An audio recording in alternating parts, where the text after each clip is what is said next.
Welcome to Ruger Tech Tips. This is disassembly for the LCP Max pistol. First off, notice I have no ammunition in my workspace.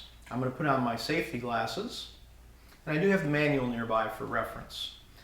I'm going to pick up my Ruger LCP Max, and the first thing I need to do is clear it. So keeping the pistol pointed in a safe direction with my finger off the trigger, I'm going to remove the magazine, lock back the slide, pressing up manually on the slide stop.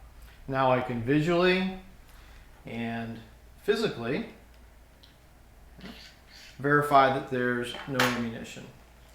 I'm now ready to disassemble. So the first thing I'm going to do is pull back on the slide in order to allow that to close.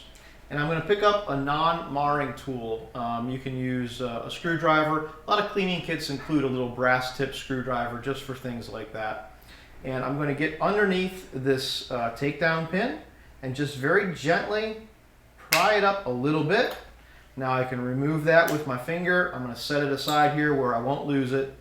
And the slide will simply slide forward and off. Now, my grip frame, this disassembly is complete. There's nothing else I need to do here with the grip frame. With the slide, I'm going to turn that upside down. And watch out for this little spring here. This is a recoil guide rod. I'm going to lift up on that, keeping my finger over the end so that I don't lose the guide rod when it releases. Okay, set that aside.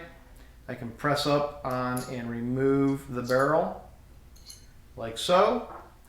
That slide is completely disassembled. Last thing is I can take these springs off of the guide rod. And that completes the disassembly for the Ruger LCP Max.